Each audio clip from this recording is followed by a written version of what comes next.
The ranch owner screamed for help as the wild horse dragged him through the dust, but no one expected who would step out of the shadows to save him.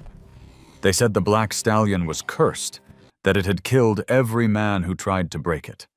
But on a cold Wyoming morning, when the proud ranch owner was thrown and begging for help, a stranger stepped out from the old forge, her hammer echoing 3 times in the wind. From that moment, nothing on that land would ever be the same. The morning broke pale over the plains of Wyoming, where the wind carried both dust and memory. From the wide corrals of the coal ranch came a single, desperate cry, hoarse, masculine, tearing through the thin light like a whip crack. "Save me from this wild horse!" A swirl of motion followed, hooves slamming, ropes snapping, men scattering like dry leaves. The stallion, a massive black creature streaked with ash along his mane and tail, tore through the pen like a storm with a heartbeat. His name was Ashfall, and the name fit him. Born from fire, tempered by ruin. Travis Cole, the ranch owner, once the legend of the rodeo circuit, hung half out of the saddle, one boot caught in the stirrup. He'd ridden broncs that broke men twice his size, but this was different. Ashfall didn't buck in rage. He bucked in panic, as if fighting ghosts that no one else could see. The air filled with the metallic tang of sweat and fear. Travis hit the ground hard, dust rising in a golden cloud around him. Men rushed forward but stopped short. The horse's eyes were wide, pupils blown like twin eclipses. With every slam of his hooves, he struck the earth in a rhythm. 3 beats, pause, 1 more. It wasn't random. It was ritual. "Hold him down," someone shouted. But no one dared. The animal circled once, nostrils flaring, trembling from something deeper than rage, something remembered. And then, from across the yard, a figure stepped out of the shadow of an old forge. The clang of a hammer echoed once, twice, 3 times. Slow, measured, deliberate. The sound cut through the chaos. The horse froze. Dust swirled around the woman like smoke from an old fire. Her name was Eleanor Hayes, though most in the town had forgotten it. 2 years ago, she'd been fired from this very ranch. Too stubborn, too gentle, too strange, people said. But now she stood where no one else would. Travis, gasping in the dirt, lifted his head. His hat lay yards away. His pride even farther. He stared at the woman framed in morning light, her hair streaked with early gray, her gloved hands steady as stone. "You," he croaked, "you should have stayed gone." Eleanor didn't move closer. She looked at the trembling horse instead, voice low but sure. "He's not wild, Travis. He's afraid." The foreman spat into the dust. "Afraid? He nearly killed you, sir." But she wasn't talking to them. Her eyes stayed on Ashfall, whose chest rose and fell like the swell of a tide. Brief second, the wind stilled, and in that silence, the horse's ear flicked toward her. 3 knocks had brought him close. The same rhythm that once meant pain now meant something else, something he could almost trust. When Eleanor finally turned away, Travis struggled to his knees, clutching his wrist where a bone had cracked.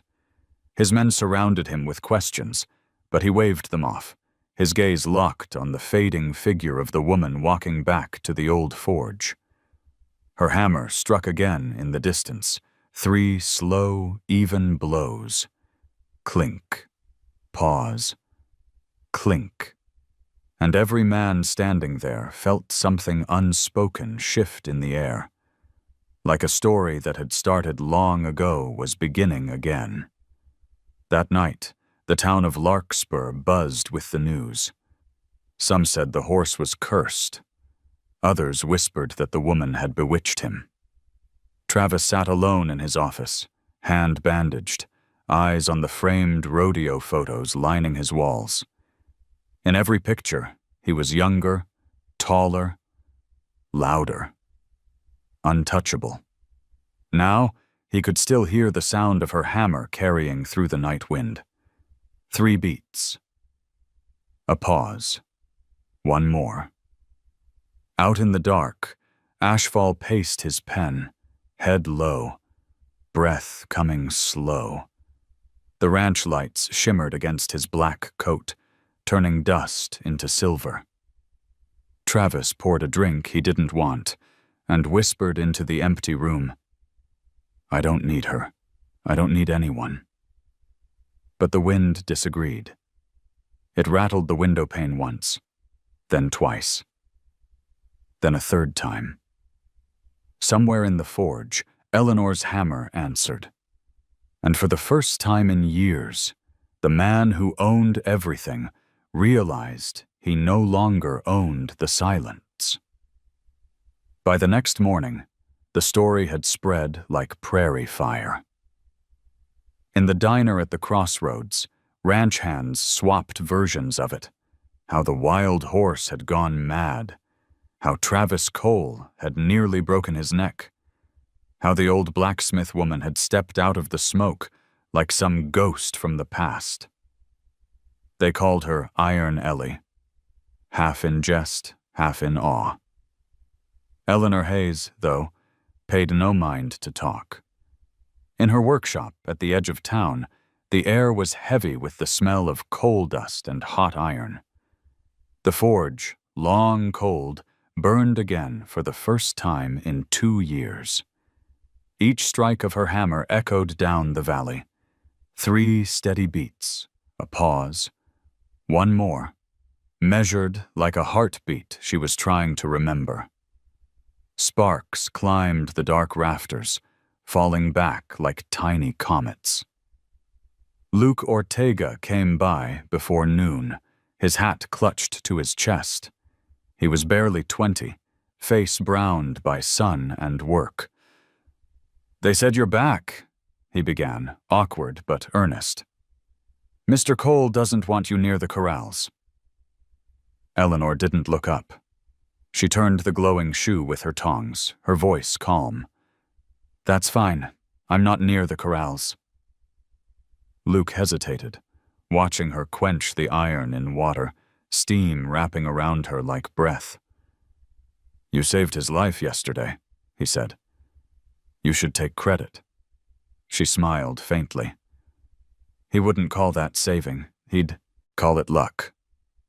When she finally met the boy's eyes, there was something in her gaze, steady, deep, the color of riverstone. "Tell me, Luke," she asked, "how long have you been hearing the knocks?" He blinked. "The knocks?" "3 of them," she said softly. "Always 3. Metal against wood, hoof against ground. They've been training him with it." Luke frowned, thinking back. Sometimes when we loaded the gear, when we cleaned the tack room, he'd shiver when he heard it. We thought it was just nerves. Eleanor nodded, her jaw tightening. Nerves have reasons. Out on the Cole ranch, Travis tried to bury the incident under paperwork and whiskey. His hand still shook from the fall, though he told everyone it was just a sprain. When his foreman suggested selling Ashfall before someone else got hurt, Travis's voice went sharp. "I'll sell him when I say so. He's worth more than any of you can count." But that night, alone in the barn, he caught himself watching the horse through the half-light. Ashfall stood motionless, breath misting the air. Each exhale matched the rhythm of distant hammer blows from the forge across the ridge. For reasons he couldn't name, Travis felt the same rhythm echo in his chest. Back in town, Eleanor finished reshaping a bent stirrup, one that had been brought to her by a frightened ranch hand years ago. Its edge bore faint notches, 3 little scars cut by a blade. She ran her thumb over them, remembering. 2 years earlier, she'd warned Travis that the rodeo trainers were breaking horses with pain, not patience. He'd laughed, told her she didn't understand business. Fear gets results, Ellie. You can't whisper them into obedience. She'd left that day without a word. Now the ghosts of that philosophy had returned. One of them with hooves and ash in his mane. Outside, Luke waited by the door, nervous under the weight of her silence. "Ma'am, why'd you come back now?" he asked. Eleanor leaned against the doorway, watching the sky fade from blue to silver. "Because I heard something that wasn't supposed to still exist," she said. "The sound of a creature asking for mercy."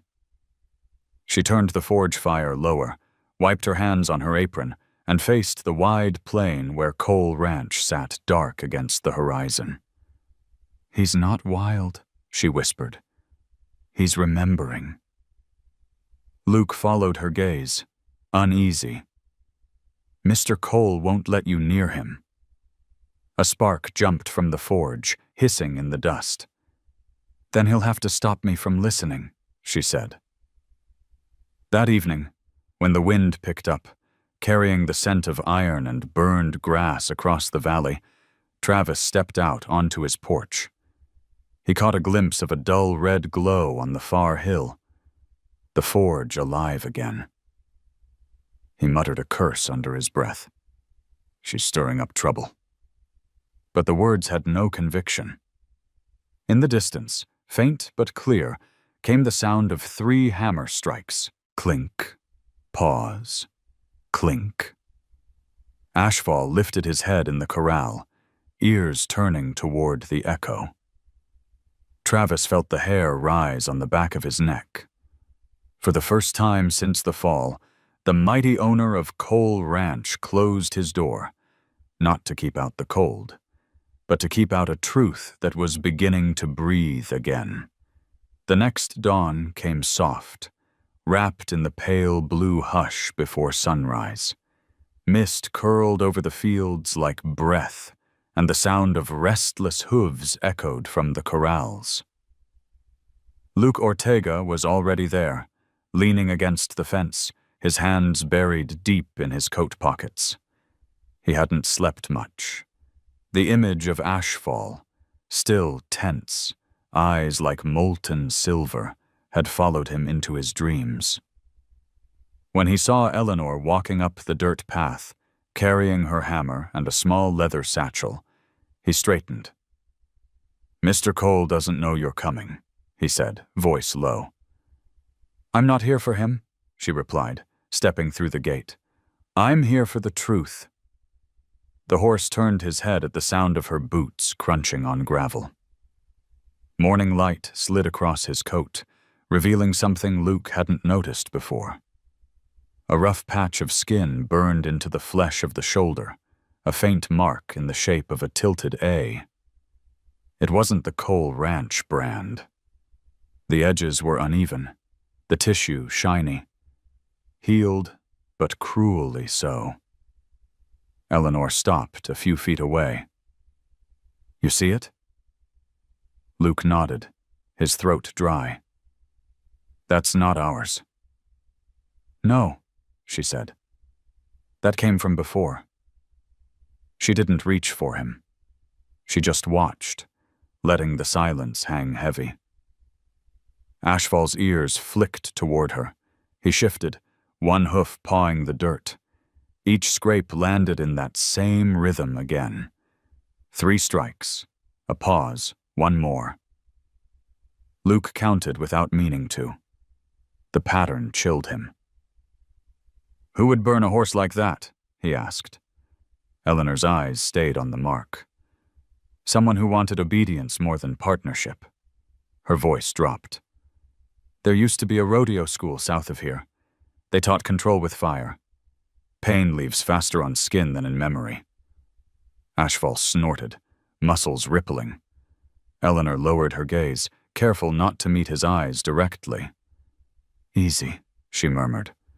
The word was barely sound, more breath than speech, but the stallion's tension eased, as if the vibration alone mattered. From the house porch came the slam of a door. Travis Cole, hat low, shoulders stiff, strode toward them. His boots ground into the frost. "What the hell do you think you're doing in my yard?" Luke started to answer, but Eleanor spoke first. "Looking at something you should have seen a long time ago." Travis's gaze followed hers to the scar. He stopped short, jaw tightening. For a moment, there was something almost human in his face, a flicker of confusion, maybe guilt, but it hardened quickly into anger. "That horse was branded before I bought him. Means nothing." "Means everything," she said quietly. The air between them felt brittle. A crow cawed from the fence post, the only witness. Luke wanted to step back, but Ashfall didn't move. His eyes stayed locked on Travis, unblinking. "You want to play savior again?" Travis sneered. "Fine. But don't bring your little sermons onto my land. That horse is dangerous. You think a burn mark made him that way?" Eleanor didn't flinch. "I think the people who made the mark did." For a long time, Travis said nothing. He turned as if to leave, then stopped. "You talk too much for someone who never listened when you worked here." She let the insult pass. The wind lifted strands of her hair, streaked silver in the light. "Listening doesn't mean obeying," she said softly. "You still don't know the difference." Travis's hand twitched near his belt buckle, a gesture old cowboys used when they wanted to hit something. Instead, he exhaled through his nose and walked away, muttering under his breath. Luke stared after him. He won't admit he's scared. Eleanor brushed dust from her gloves. Fear's the only language some men ever learned. Later that afternoon, she went to the feed barn. Among the dusty tack and old bridles, she found a box of spare horseshoes, and tucked beneath them, a set of iron stamps. Letters for branding, R, C, W, and at the bottom, that same crooked A. The edges were blackened with use. Her stomach tightened. She took one in her hand. The metal was still faintly oily. Luke appeared behind her, startled. "You found something?" "Proof," she said. "Someone's been using the same mark that hurt him. Maybe not recently, but they never stopped carrying it." Luke frowned. "Why keep it?" "To remind themselves who held the power," she answered. "Until the day that power burns them back." She left the barn quietly, the brand wrapped in a rag inside her satchel. The wind had picked up, rattling the tin roof. Out by the corrals, Travis's voice carried, shouting at the foreman about new buyers, new deals. Words like market value and insurance policy floated through the air, sharp and soulless. That night, as the ranch settled into uneasy silence, Eleanor sat outside her forge, staring at the crooked A lying in her palm. She set it into the fire until it glowed orange, then quenched it in water. Steam rose like a ghost. When it cooled, she carved a new groove through the center, breaking the symbol in half. In the corral, miles away, Ashfall lifted his head suddenly, nostrils flaring. He let out one deep breath and stamped the earth once. Then again. Then a third time, soft, almost like agreement. At the Cole house, Travis couldn't sleep. His dreams came jagged. The sound of applause from his rodeo days, the snap of a whip, the sight of a younger man branding a frightened colt. He woke sweating, staring at his bandaged wrist.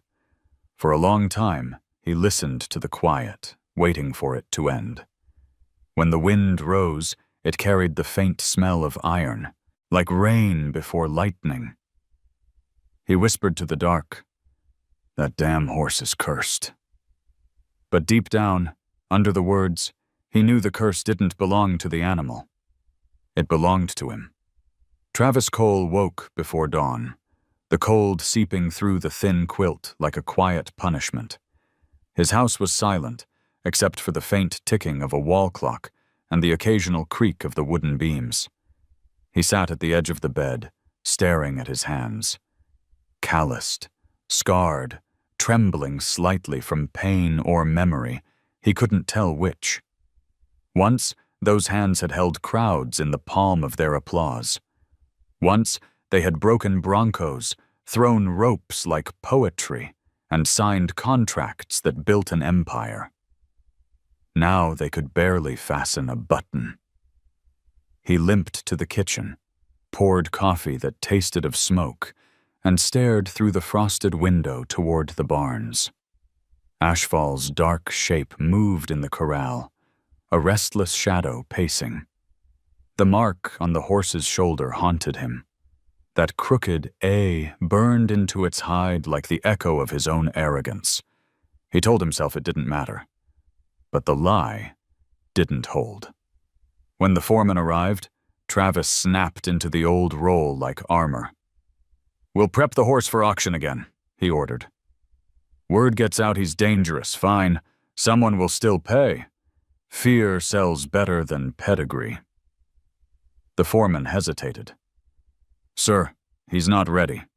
The new buyer asked if you'd ride him again as proof." "I'll ride him," Travis cut in, his tone sharp as barbed wire. "You think a horse has got more will than me?" The man looked down, muttered something about liability, and walked off. Pride, Travis thought, had kept him alive in the arena when others broke bones, or worse. It would keep him alive now. That's what he told himself, anyway. Later that morning, he went to the tack room, the smell of leather and oil thick in the air. His old rodeo saddle hung on the wall, dusty but intact. He ran his fingers over the faded initials carved near the horn. TC. He remembered the day he bought it, the same day he'd met Eleanor Hayes. She'd been the new farrier then, quiet and stubborn, the kind who saw more than she spoke. She'd told him to loosen the cinch that day, said the animal's breathing mattered more than his control. He'd laughed, tossed her words aside, and cinched it tighter. He could still hear her voice. Listening doesn't mean obeying. The phrase irritated him, mostly because it had started to sound true. Travis turned to the mirror near the door. The man staring back was grayer, heavier, and smaller somehow. He adjusted his collar, hiding the old rodeo scar under his jaw. The papers on the counter, tax bills, feed invoices, insurance notices, blurred together. Every page carried numbers that told him the same story. The ranch was bleeding money. Selling Ashfall wasn't just pride, it was survival. That afternoon, he drove into town. The main street of Larkspur was a skeleton of its former self. One diner, one hardware store, a handful of shops still open. The local feed store had a sign in the window. Livestock loans, low APR, apply today. Travis smirked bitterly. Once, banks had begged him to borrow. Now he couldn't get a handshake. He stopped at the diner for lunch, the bell above the door ringing faintly. Heads turned when he walked in. Some nodded respectfully. Others whispered. Pride forced his spine straight. At the counter, he ordered steak and coffee, ignoring the murmurs. "Morning, Mr. Cole," said the waitress, a red-haired woman with a tired smile. "Heard about the fall." "Rumors run faster than sense," he muttered. She poured his coffee. "They say that blacksmith lady saved your hide." Travis's jaw tightened. "She's got a talent for showing up where she isn't wanted." From the corner booth, a pair of ranchers laughed under their breath. "Guess the wild horses got a better sense of justice than the rest of us," one said.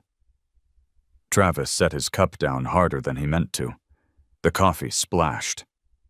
"You boys forget who built this town?" The laughter died quick. He left money on the counter and pushed out into the cold, his boots crunching on the gravel. Pride had been his armor so long it was part of his skin. But armor rusts, and he could feel it now, the slow, painful crack forming. Driving back, he passed the old rodeo grounds. The grandstand was half collapsed, banners torn and faded. He pulled over, got out, and stood by the fence. The wind carried the faint creak of an old gate, the smell of dust and sweat still clinging to the dirt. This was where he'd built his legend, and where he'd first learned that fear could be shaped into obedience. He remembered the trainer who'd shown him the 3 knocks. The rhythm was supposed to signal dominance.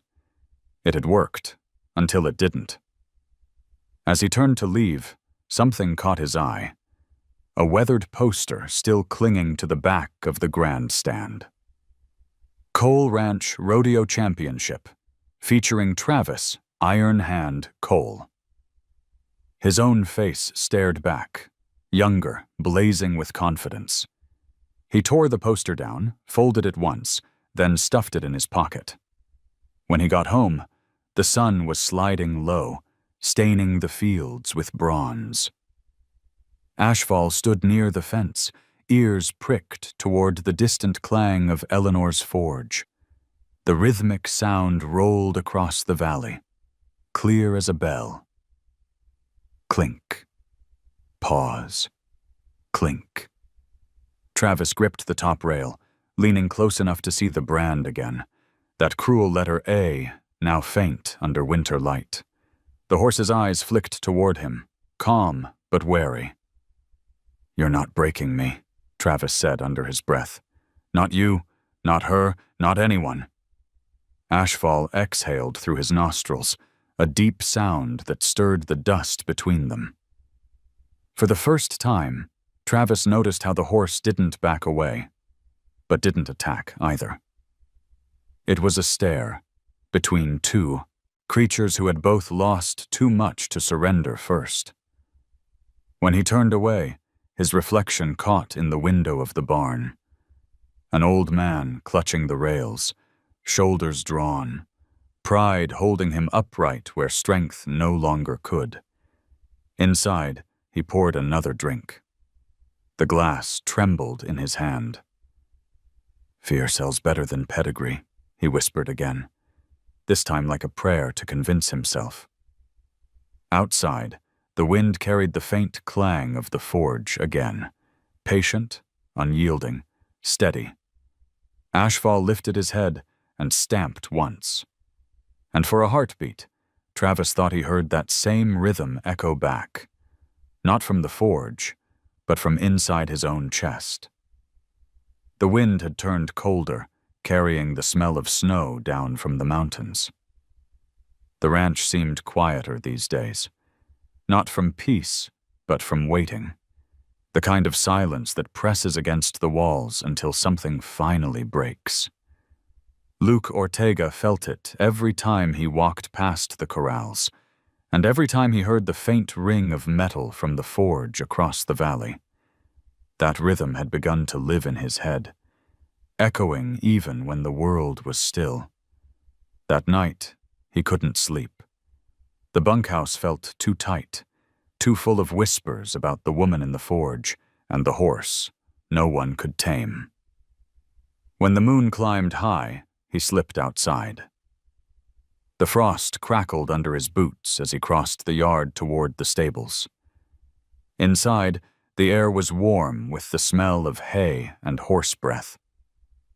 Ashfall stood at the far end, his coat shimmering silver where the moonlight touched him. His eyes glowed like wet stone. Luke didn't mean to wake him, but the door hinge groaned, and the horse's ears flicked up. Then came the sound. Knock, knock, knock, hooves hitting the stall floor in perfect rhythm. Luke froze. "Easy, boy," he whispered. The horse stilled. He could hear its breathing, deep and measured. When he reached the gate, he saw Eleanor standing outside in her long coat, hair loose around her face, the forge light still clinging to her skin. She'd come silently, as if drawn by the same invisible thread that had pulled him from his bunk. "You shouldn't be here," Luke said softly, though he didn't mean it. She nodded toward Ashfall. Neither should he. Eleanor moved closer, resting a hand on the wooden rail. The horse watched her without moving, nostrils quivering. "It's the rhythm," she said. "The sound they used when they broke him. 3 strikes. Always 3. Luke frowned. "You mean training?" Her eyes didn't leave the animal. "No. Punishment."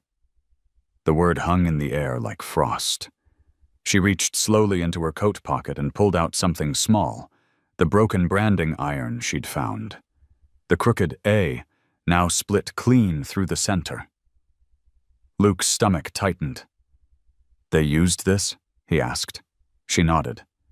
"It's the mark of a man who thought pain could teach loyalty. It taught memory instead."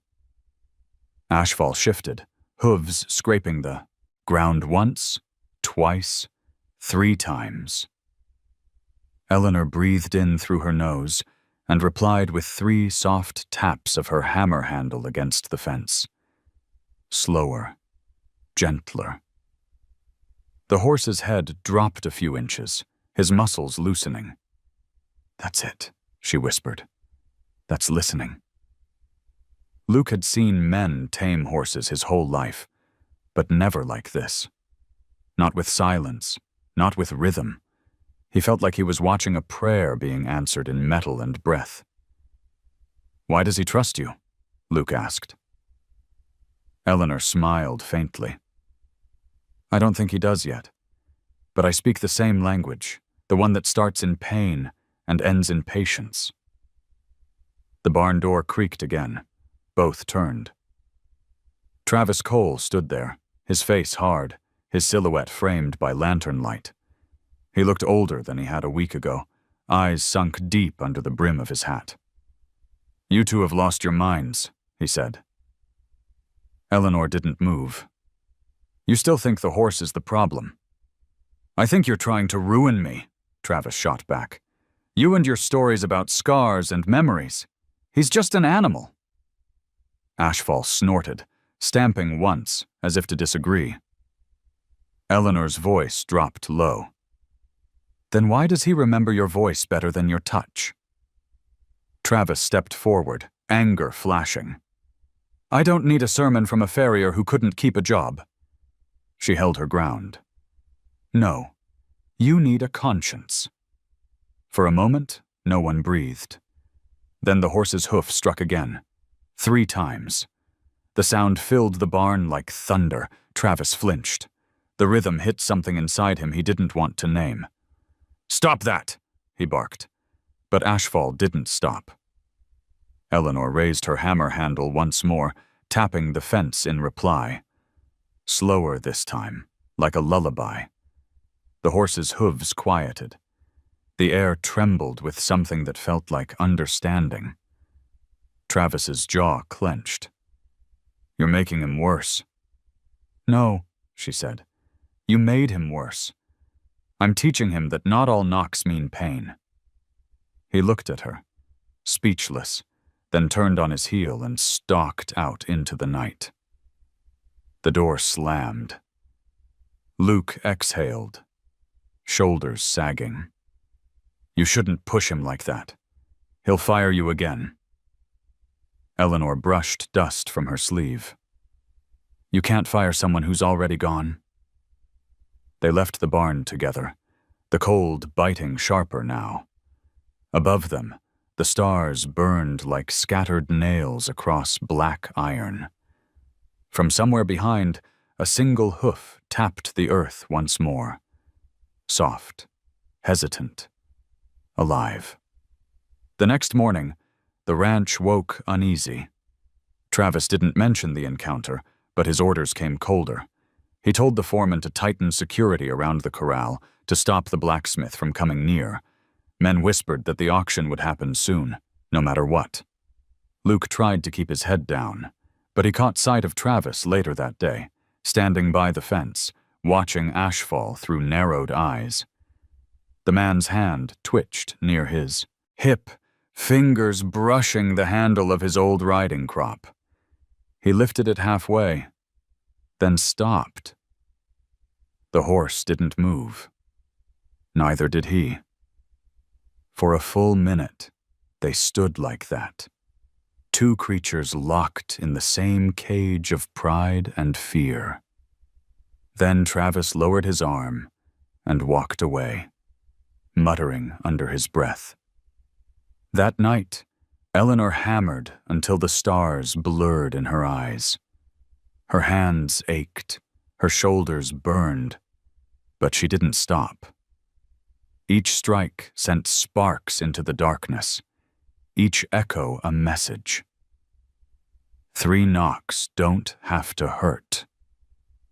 When she finally let the fire die, she heard something faint on the wind, distant, steady, almost human.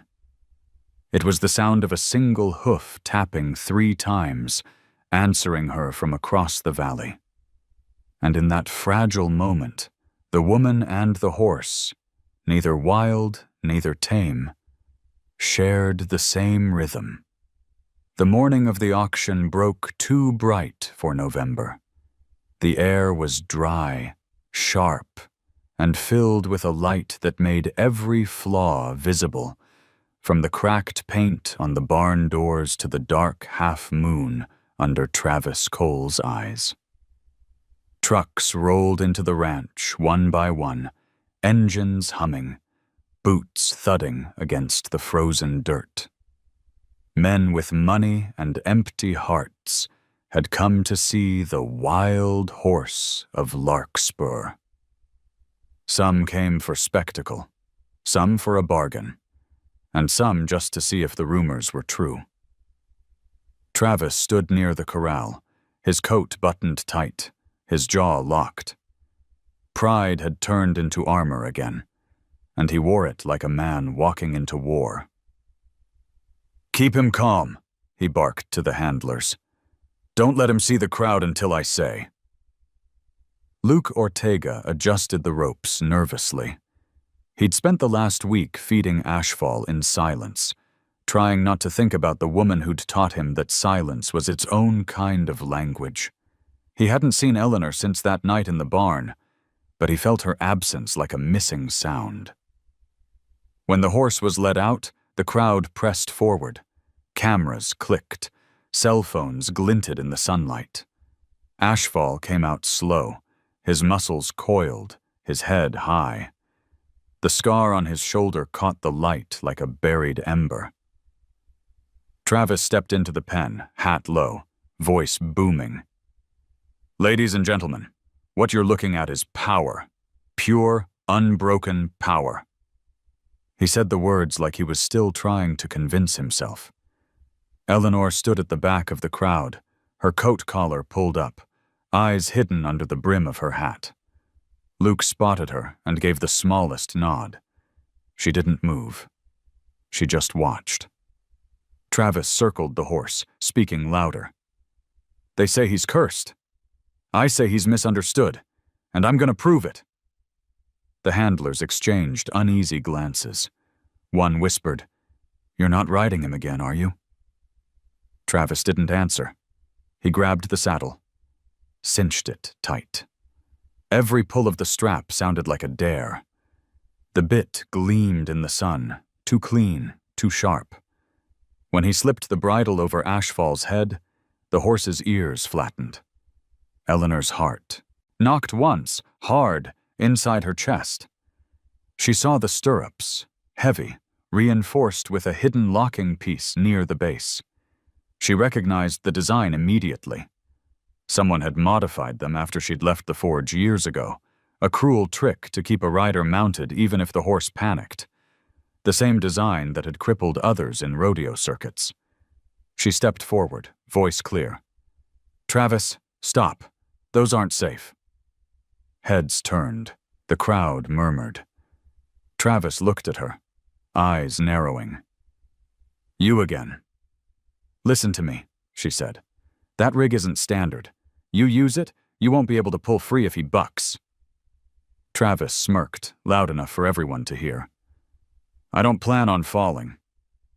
The audience laughed nervously. Someone whispered, "Liability insurance." Another said, "Bet he still rides like hell." Eleanor's voice dropped lower, urgent. "Don't mistake courage for punishment. He'll remember what you taught him." Travis ignored her. He slid his boot into the stirrup. The sound that followed was a single metallic click. Eleanor knew it. The latch locking in place.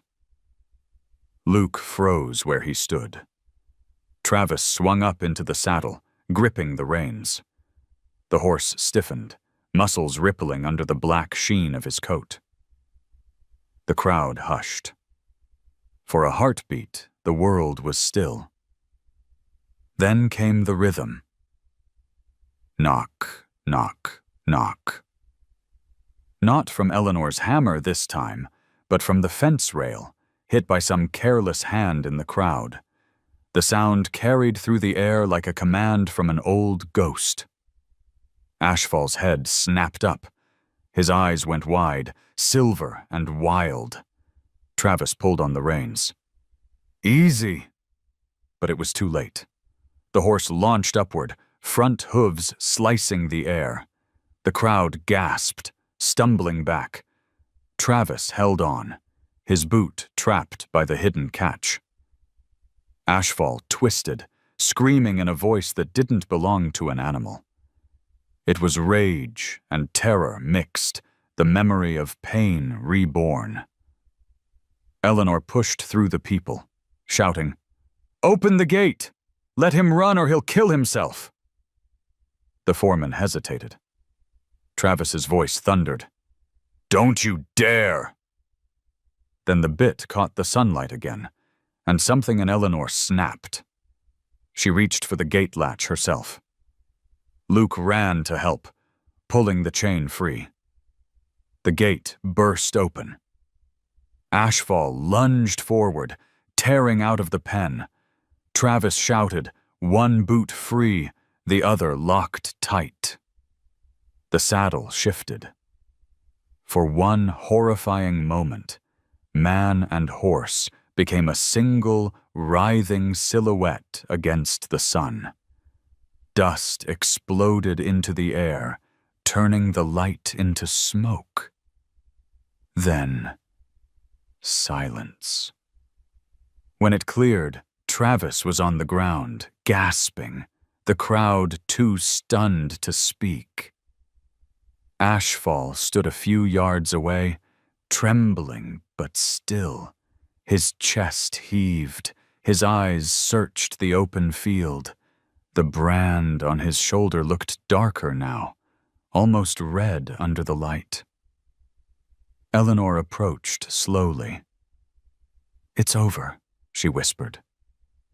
Ashfall's ears flicked. His gaze met hers, and for a fleeting second this chaos drained from his body. The world seemed to exhale. Travis rolled onto his side, coughing. He looked up at her, fury and shame twisted together. "You set this up," he rasped. "No," she said quietly. "You did, the day you chose pain over trust." The murmurs from the crowd turned uneasy. Some took pictures. Others turned away. The foreman knelt beside Travis, muttering, "You should have listened." Eleanor stepped back, eyes never leaving the horse. Ashfall lifted his head toward the valley, toward the faint clang of the forge that still lingered on the wind. He gave a long, shuddering breath, then walked past everyone. Not running, just walking, through the open gate and into the field. No one tried to stop him. As the sun dipped lower, Travis sat in the dirt, clutching his bruised ribs. Luke helped him stand, but the older man's pride weighed more than his pain. His voice broke when he said, "He's gone. My property. My reputation." Eleanor looked at him. "Maybe now you can learn what you really lost." Travis turned away. The crowd dispersed slowly, leaving behind cigarette smoke and silence. Luke lingered near her. "You think he'll come back?" Eleanor wiped dust from her gloves. "Not until he hears something worth returning to." She started walking toward the hills, where the wind carried the faint echo of 3 distant knocks. Not a warning this time, but a promise. Behind her, Travis stared at the empty horizon, and for the first time, he didn't see a beast escaping. He saw a reckoning riding away with his name branded on its shoulder. The wind hadn't stopped blowing since the auction. It howled through the broken gate, across the empty corrals, through the open valley where Ashfall had vanished. Dust clung to every window, every rail, as if the whole ranch were holding its breath. Travis Cole sat in his study with the curtains drawn, a glass untouched on his desk, and his pride bleeding slow beneath the bandages on his arm. Outside, Luke Ortega shoveled feed in silence. The others avoided him, afraid to speak about what had happened. The story was already all over Larkspur. How the great Travis Cole had been thrown in front of a crowd, how the horse had walked away calm as a preacher after confession. The local newspaper ran a small headline, "Wild Stallion Breaks Free, Owner Survives." A feed supply website had even picked it up, using the phrase "horse training gone wrong" to push their ads for new saddles and safety gear. Travis had seen it. He'd thrown the paper into the fire. Now the fire was dying too. The office smelled like whiskey and dust. On the desk lay the folded rodeo poster he'd torn from the old grandstand. The young man in the picture looked back at him. The man who once believed pain and pride were the same thing. When a soft knock came at the door, he ignored it. But the second came louder. Then the third, 3 knocks, deliberate, evenly spaced. He stood, wincing. "Go away." The door opened anyway. Eleanor stepped inside. The smell of forge smoke followed her, mixed with the cold. "You should have let the doctor look at that shoulder," she said. "I don't need you telling me what I should have done." She studied him for a moment, the bruised face, the stiff way he held his arm. "You can barely lift your hand to pour a drink." Travis laughed once, short and bitter. "Doesn't matter. No one's buying anything now. The auction's done. The bank'll get its piece soon enough. You happy? You won." Eleanor shook her head. "No one wins when the truth's ignored." He looked up sharply. "What truth? That horse is dangerous? You saw it yourself." "I saw a creature trying to survive something that never ended." He opened his mouth to retort, but the words dried out. The memory of the moment before the fall flickered. Ashfall's eyes, not wild but terrified, that sound of metal clicking under his boot. His own breath had caught like a man remembering something he swore he'd forgotten. Eleanor moved to the window, pulling the curtain back. The valley stretched out gray and wind-scoured. "He's still out there," she said. "Horses don't run far if they have a reason to stay." Travis scoffed. "You talk like you can read their minds." "No," she said softly. just their silences. She turned, her gaze steady on him. Do you know why he stopped bucking right before you fell? He frowned. Because he was worn out. Because you hesitated, she said. For one breath you stopped fighting him, and he stopped fighting back. That's all it ever takes. Travis stared at her, the meaning pressing against him like a weight. Outside, the sound of hoofbeats drifted faintly on the wind, slow, uncertain. Luke appeared at the door, breathless. He's back, he said. They followed him out. Down in the far pasture, Ashfall stood at the fence line, mud splattered along his legs, coat dull with travel. He looked smaller somehow, but his head was high, eyes alert. The sight hit Travis like a punch. The men gathered behind them, whispering. Some reached for ropes. Eleanor raised a hand. No, let him come. Ashfall took a few steps forward, stopped, and pawed the ground. One strike, then another, then a third. Travis felt it in his chest, the same rhythm that haunted his sleep. Eleanor's eyes flicked toward him. He's asking if you're still the same. He swallowed. And what am I supposed to say? Say it without the crop this time, she said. He hesitated, every muscle tight. The men watched, waiting for him to bark an order. Instead, he took a step toward the fence, empty-handed. The cold air burned his lungs. Easy, he murmured. You're on your own now. Ashfall's ears twitched. The horse didn't move closer, but he didn't retreat either. The wind whipped between them, full of dust and something else. Forgiveness, maybe, or the chance of it. After a long minute, Ashfall exhaled, a soft whuff of air that made steam in the cold. Then he turned and walked along the fence, heading toward the river trail.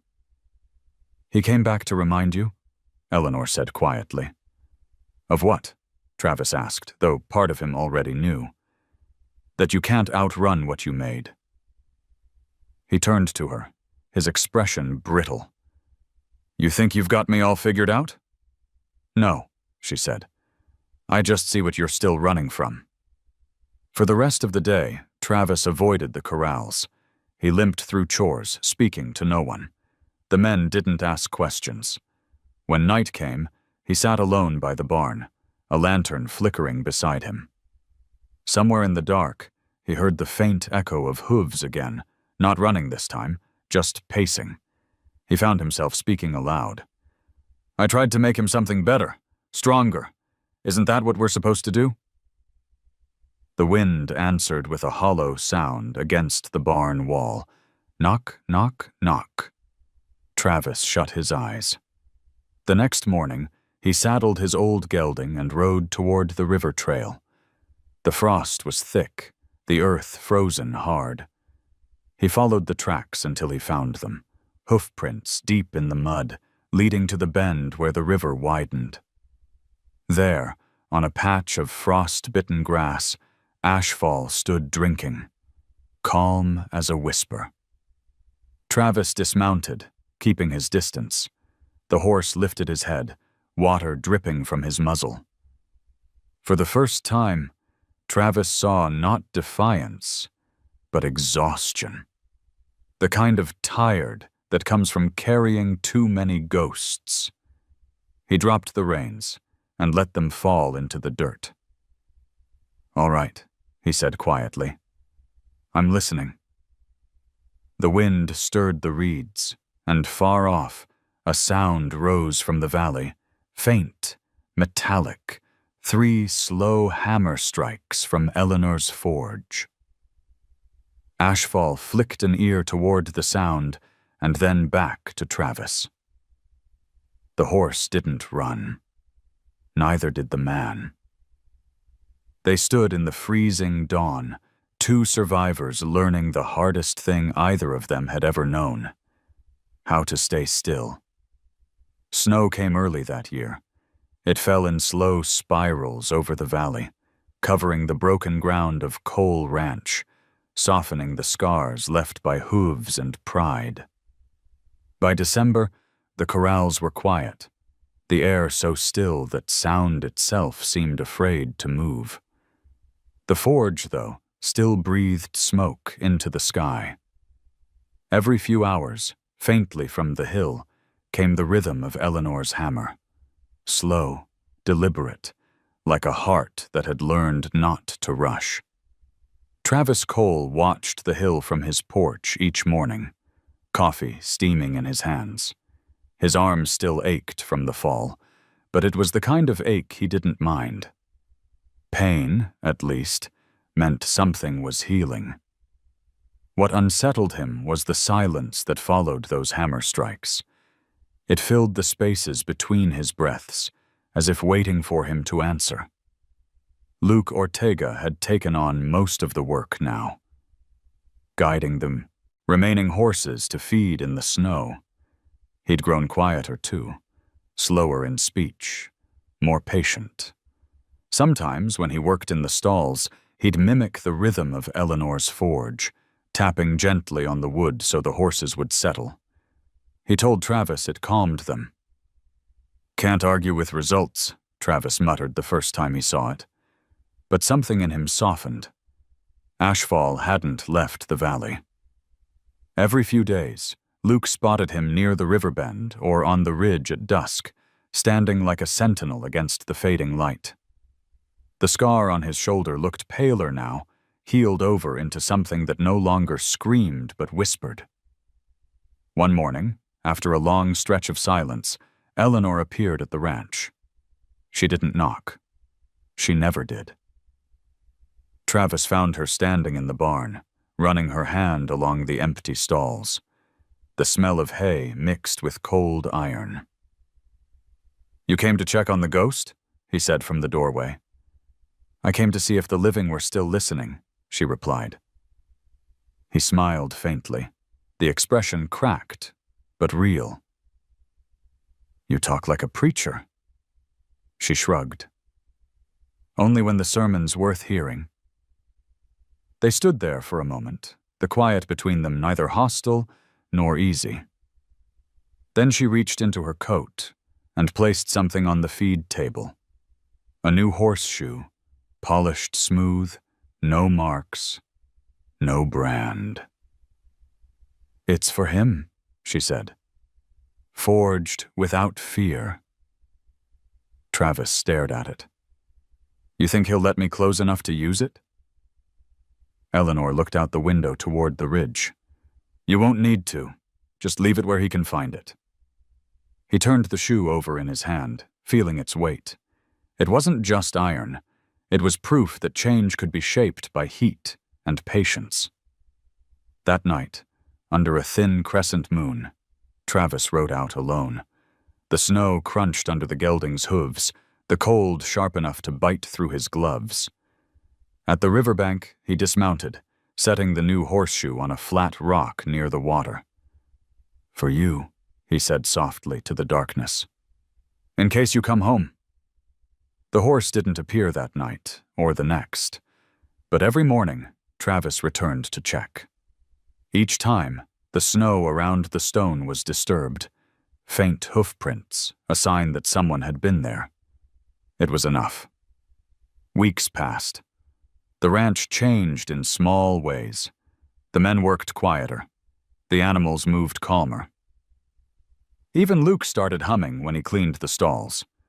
When a feed supplier called asking if Cole Ranch wanted to sponsor a new ad for humane horse handling equipment, Travis didn't hang up immediately. He said he'd think about it. One evening, while checking fences, he found Eleanor near the north pasture. She was watching the horizon, her breath visible in the cold. "You ever wonder," she said, "if forgiveness feels like this? Not loud, not grand, just quiet enough to notice?" He nodded. Feels strange, not having something to fight. That's the work, Shishimahom said. Learning how to live when the noise stops. They walked back to the barn in silence.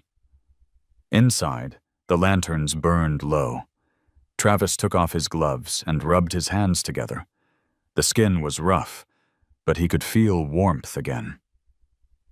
Luke entered carrying a folded tarp. Found this by the ridge, he said. He laid it out, and on top of it was the horseshoe, the one Eleanor had left by the river. Except now, it bore a single dent across the edge, as if struck 3 times. Eleanor looked at it, smiling quietly. He found it. Travis ran his thumb over the dent. Looks like he left his signature.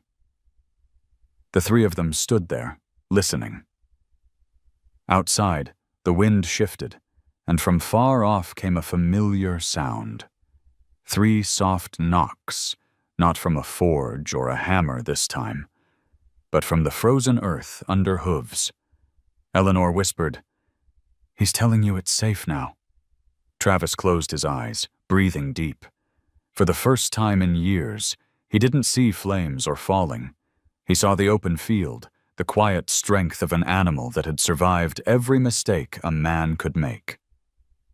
When he opened his eyes again, the forge's light from across the valley flickered faintly against the snow. The rhythm continued. Clink, pause, clink.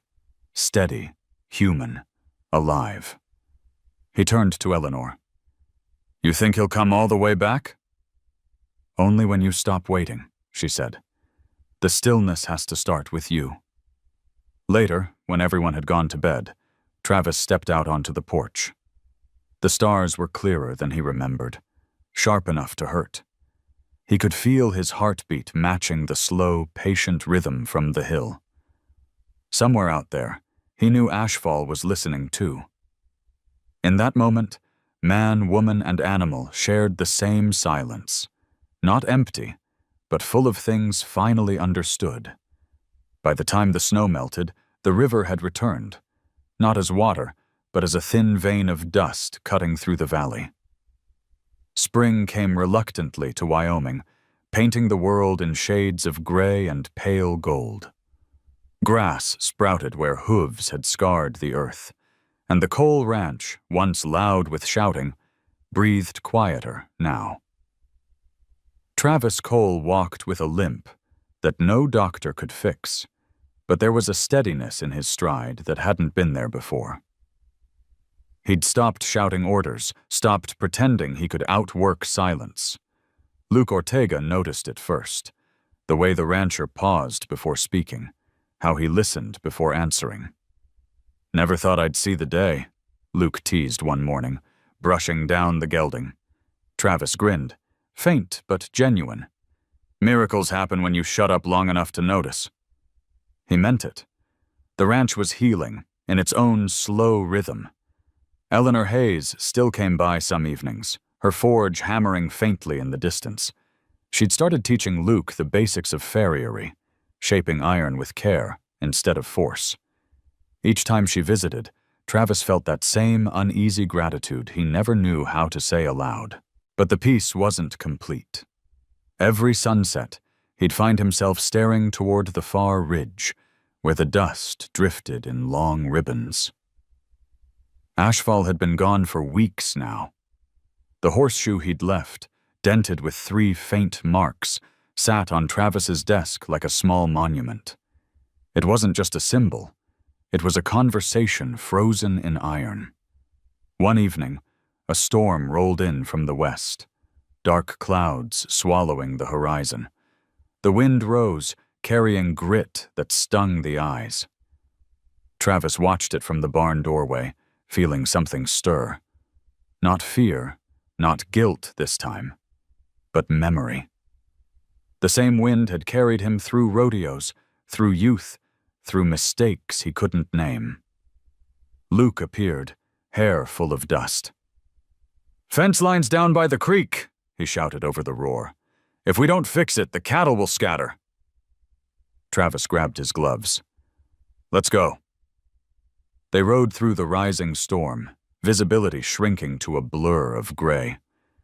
The air was alive with motion, dust swirling like ghosts. When they reached the creek bed, the fence posts lay flat, half buried under debris. But something else caught Travis's eye. Hoofprints, deep and deliberate, leading down the dry river trail. He dismounted, squinting through the storm. He was here, he murmured. Luke followed his gaze. Ashfall? Travis nodded. The prints were unmistakable, large, steady, each stride long but controlled. He's heading for the canyon. Lightning split the sky. The sound shook the air in 3 quick bursts. Crack, pause, crack. The rhythm hit Travis like an echo. Without another word, he mounted up. Get the ropes, he said. They followed the trail into the canyon. The storm funneled through the narrow pass, turning the world to shifting sand and thunder. It felt like riding through the inside of memory, each gust stripping away another layer of pride. When they found him, Ashfall stood in the middle of the dry riverbed, head lowered, coat streaked with mud. He wasn't running. He was waiting. The sight froze Travis in place. Eleanor was already there. She'd arrived from the other side of the ridge, her cloak whipping in the wind. She didn't seem surprised to see them. He comes here every spring, she shouted over the noise. Same place, same time. Travis dismounted, boots sinking into the dust. Why?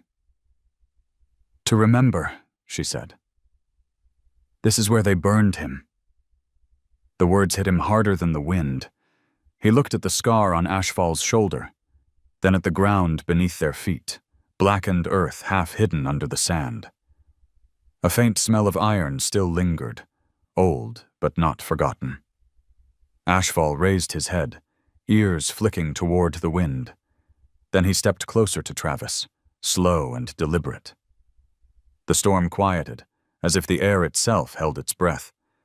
Travis extended a hand. His fingers shook, not from fear, but from something deeper. Humility. I'm sorry, he whispered.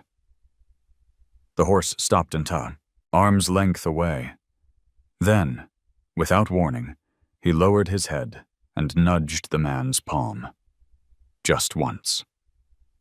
Eleanor's voice carried softly behind them. There it is. The touch lasted only a heartbeat, but it cracked something open inside Travis that had been rusted shut for years. He blinked against the grit, unsure whether the moisture on his face was rain or remorse. Ashfall stepped back, then turned toward the canyon mouth. The wind picked up again, sending waves of dust spiraling into the air. Eleanor motioned to Travis. Let him go. He wanted to protest, to hold on, to claim some kind of redemption, but the look in her eyes stopped him. He simply nodded. Ashfall began to move, each stride strong and even. As he reached the bend of the canyon, thunder rolled again, crack, crack, crack, and the horse lifted his head high, mane whipping in the storm. Then he was gone, swallowed by the dust and the light. Travis stood in the riverbed long after the rain began, the sound of water finally returning to the earth. Luke touched his shoulder.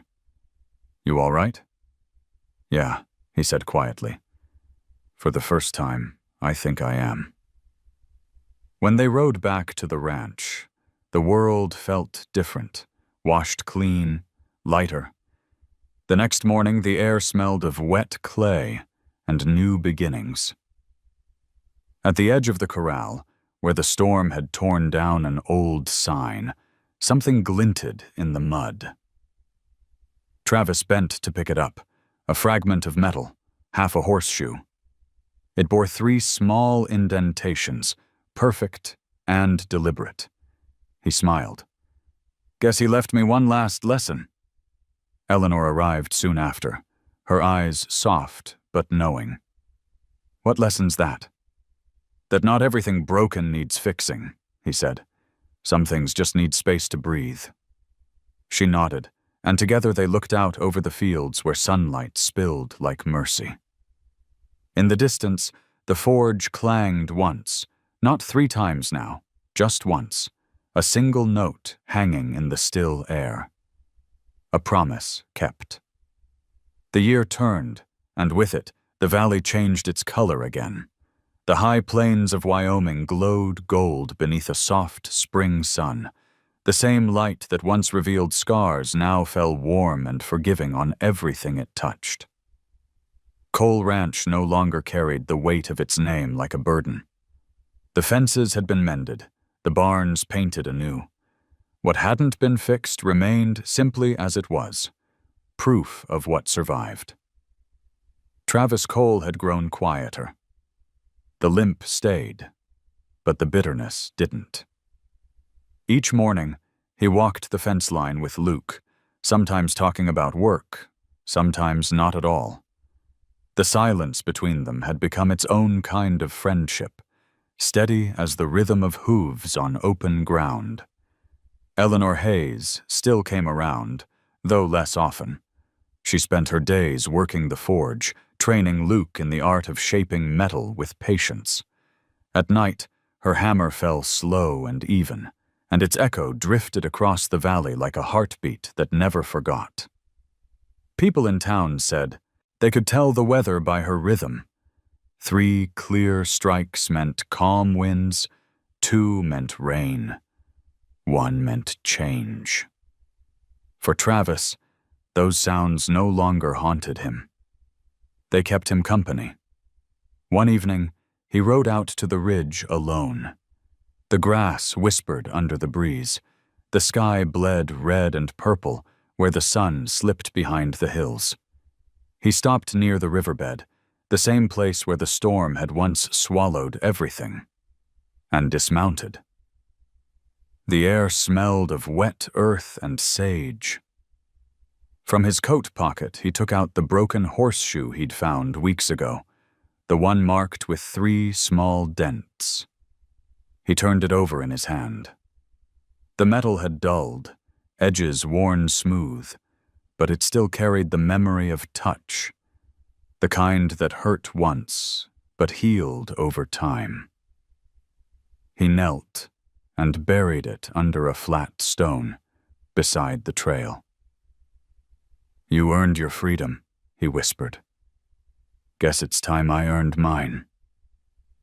The wind shifted.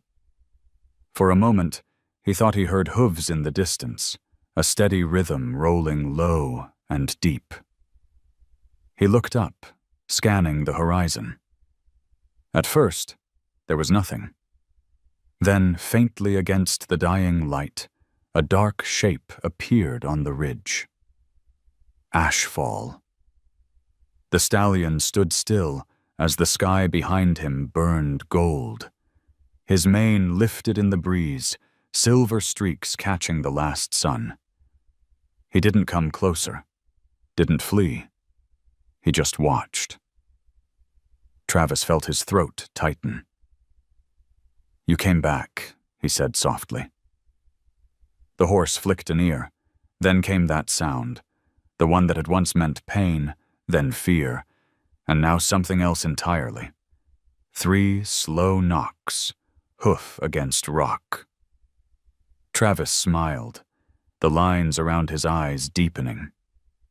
"Yeah," he said, voice barely a whisper. "I hear you." The stallion turned, walking along the ridge toward the open fields. With every step, dust rose behind him like memory rising from the past. Never gone. Just quieter. When he disappeared over the crest, the world seemed to hold its breath. Travis stayed there long after dark. When he finally rode back, the valley was wrapped in silence, broken only by the rhythmic call of the forge from across the hill. Clink. Pause. Clink. Eleanor was there, hammer in hand, the firelight painting her face gold. She looked up as he approached. "You found him?" "I think he found me," Travis said. She nodded, as if she already knew. He always knew where to look. He dismounted, watching the sparks drift upward into the night sky.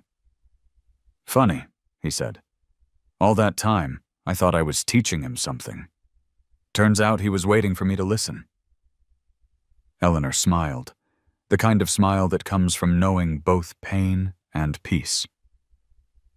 "That's how healing works," she said. "It waits." They stood there together, watching the fire burn lower, the night deepening around them. The world was still, but not empty. Somewhere in the dark, a single horse moved across the plain, free, unseen, alive. When the forge finally went silent, Travis turned toward the open sky, closed his eyes, listening. Not for the hammer, not for the wind, but for the space between them. In that stillness, he heard it. One last sound, faint but clear. Knock. Pause. Knock. Not command, not memory, but acknowledgement. The sound of something forgiven. He smiled, hat in hand, and whispered into the night, "Good boy." The wind carried the words away across the valley, over the sleeping fields, past the river of dust until it reached the horizon where the horse had gone. By dawn, there was only silence, and it was enough. If this story touched you, share your thoughts below. What part stayed with you the most? Leave a comment, hit like, and subscribe for more stories about second chances, quiet courage, and the bond between people and horses. There's another story waiting for you next week. Don't miss it.